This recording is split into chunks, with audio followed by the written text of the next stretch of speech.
Welcome to the YouTube channel Command Line. In this video, we are going to analyze insertion sort.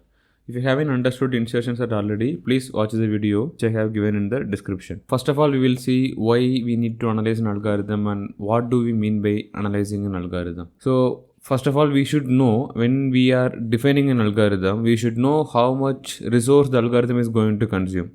Resource in the sense, how much memory it is going to consume, and how much communication bandwidth, network bandwidth or IO with the external devices, how much it is going to consume, and the energy, overall power it is going to consume. More importantly, time. More importantly, we want to know how long an algorithm is going to run, because that is the one which is going to determine whether the algorithm is practical or not. There may be a situation you have an algorithm which will sort the entire genome, but which is going to take like 200 years. It means nobody is ever alive can see the real result of the algorithm. So in that case, the algorithm is merely unuseful. So we are mostly going to be interested in the time, how long an algorithm is going to execute when for a given input. So based on these above parameters, we will have multiple algorithms. We will have multiple candidates for choosing an algorithm or for solving a problem. In that case, we want to choose one particular algorithm. So how we are going to choose? So the above parameters, how much resource it is going to consume, like memory, bandwidth or energy, or if you are an embedded device, you have to worry more about energy over the running time. There are two algorithms, let's say, which is running for 2 minutes, other one is running for 3 minutes, but the one which is running for 2 minutes is consuming like less than 20% of the energy. In that case, it's better to go for a slower algorithm because we want to save more energy. It is an embedded device which is going to be running on battery. So these are the parameters we will consider when we are choosing an algorithm. So to choose an algorithm, first we should know how much resource it is going to consume. So by analyzing an algorithm, we are going to define or we are going to predict how much resource each algorithm is going to consume. So as I said, most of the time we are going to be interested in the time, because when there are two algorithms, one is running in 2 minutes, other one is running in 2 hours, how much memory saving and energy saving, we are not going to use the one which is going to run for 2 hours. It's completely waste of time. So first we will try to identify how long an algorithm is going to run. So let's take the insertion sort as the example here, and then we will try to identify how long it is going to run.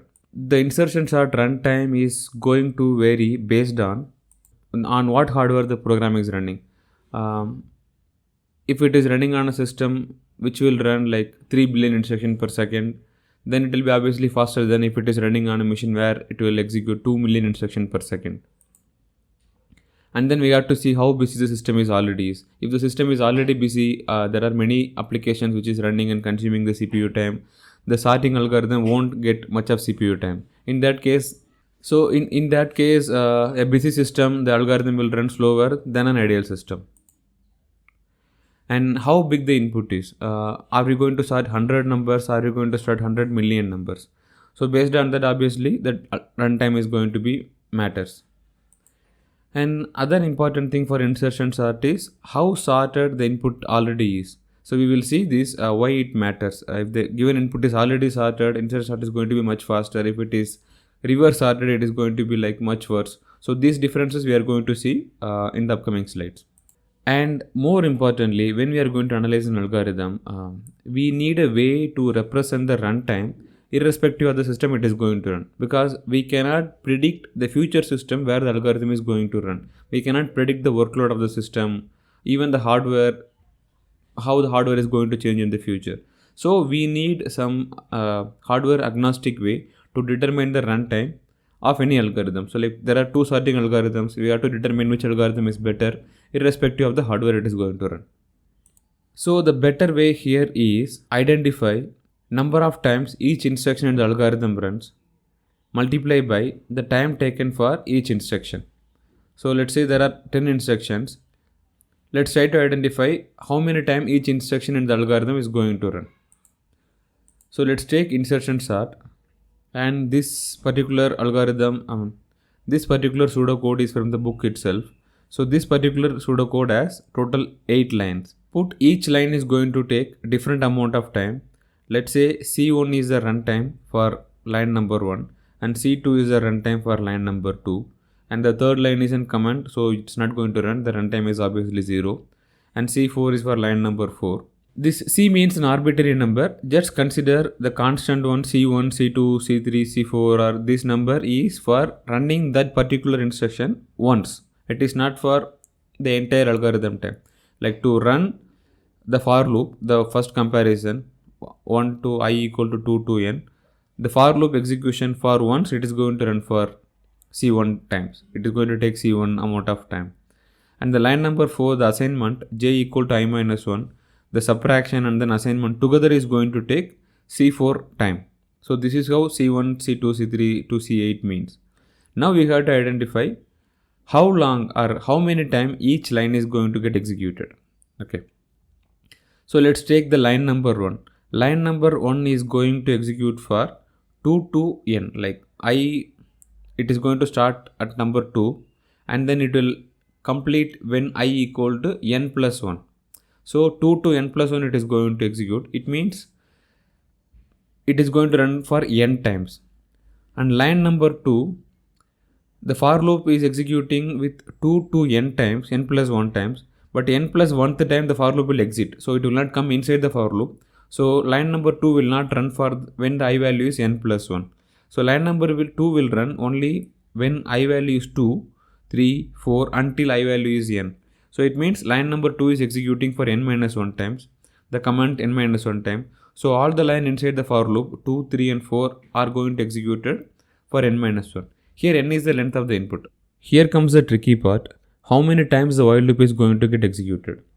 The while loop will terminate at two conditions. When j is greater than 0 or when a of j is greater than key. Let's say it is terminating at j is greater than 0. So j is greater than 0 means for every for loop, for every iteration, this while loop will run for j times. Or let's consider there is some arbitrary time where a of j becomes greater than key, which is more common. In that case, it will not go when j becomes 0. It will stop somewhere in between j equal to I minus 1 and j equal to 0. Somewhere in between 0 to I minus 1, somewhere it will stop. So let's say it is going to run for t of I times. T of I times for I equal to 2 to n. First iteration, the for loop, how many times the for loop is going to run? For loop is going to run for n minus 1 times. So 2 to n time. In 2 to n time, for every iteration, it is going to run for t of I minus time. And for line number 6, it will run, for line number 6, it will run 1 time less than line number 5. So we will simply put t of I minus 1. Similarly for C of line number 7 also. So what is the complete runtime of this particular pseudocode? We can represent it in such a way. C1 is running for n times, C2 is running for n minus 1 times. So multiply that each line execution times and then sum that. So let's not try to come to a conclusion right away. So we don't know how many times t of I, what is t of I for each I, what is t of I minus 1 for each I, that number is not determined yet. That we will determine in the upcoming slides. But this is how we determine the runtime for an algorithm.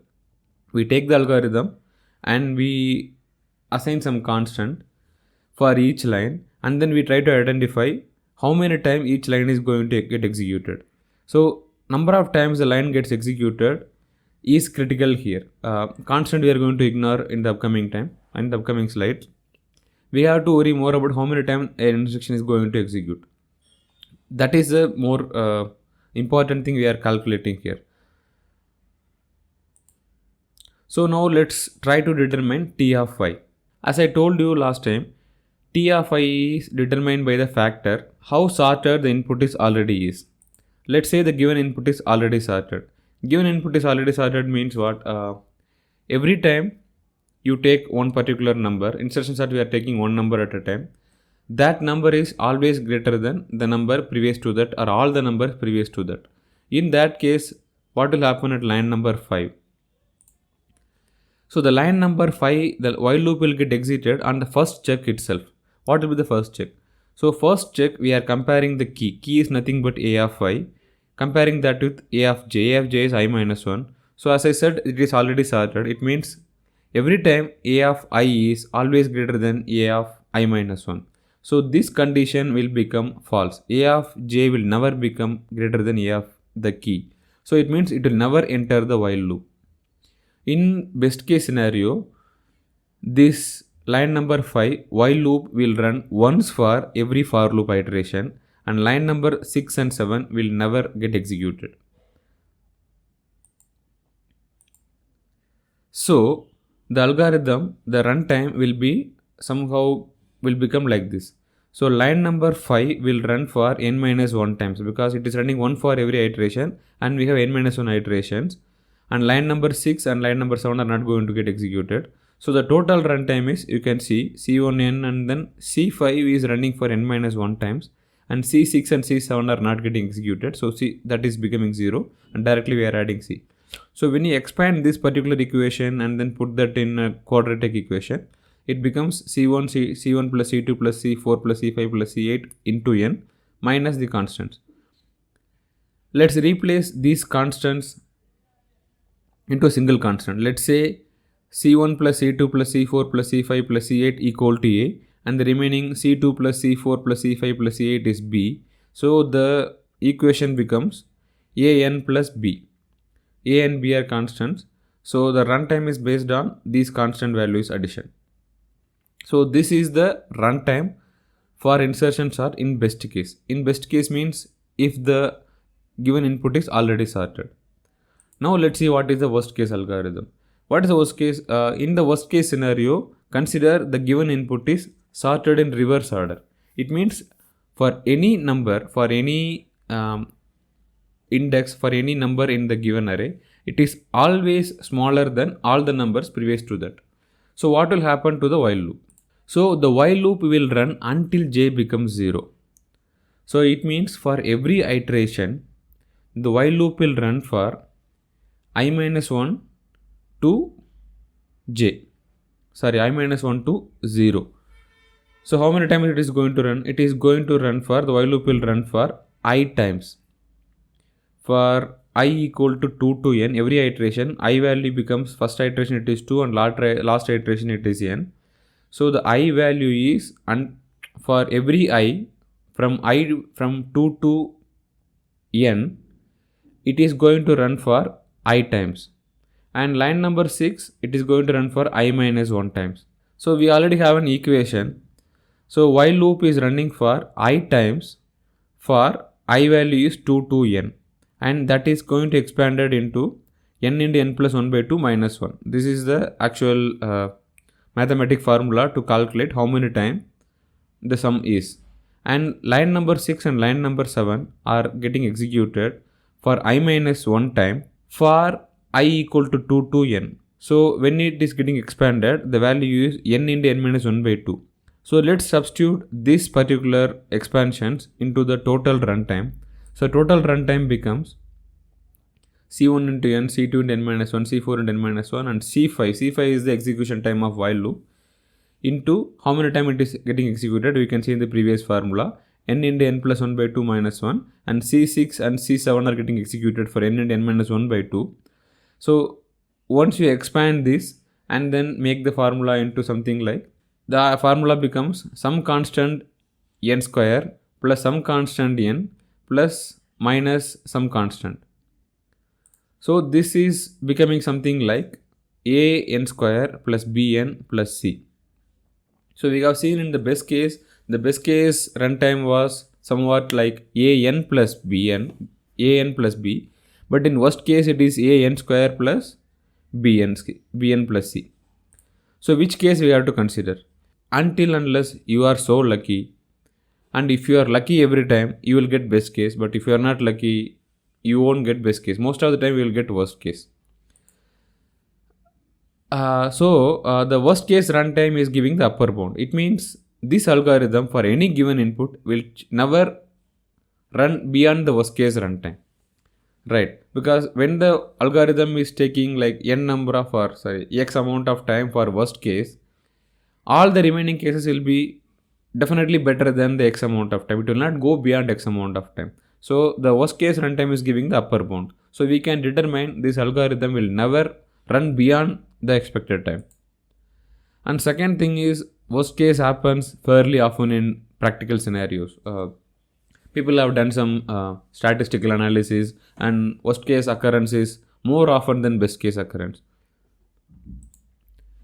And other thing is, the average case is most of the time as similar to worst case. Average case means any case which is not the best case or worst case, you can consider it as an average case. Average case is not completely average every time. It will be either towards the best case or worst case, somewhat sorted, partially sorted, or partially reverse sorted, something like that. But most of the time, the average case is more similar to the worst case, but not similar to the best case. That's why we are usually considering the worst case. Coming to the order of growth, we don't usually calculate the algorithm in this manner. Like, we don't usually calculate the runtime. We don't want to know the exact runtime of an algorithm. So that we want to stick with something called order of growth. What is order of growth or rate of growth? We want to know how slow the algorithm becomes when the input grows. And we have an algorithm and we have some test cases. We give the test case input and then we calculate the time.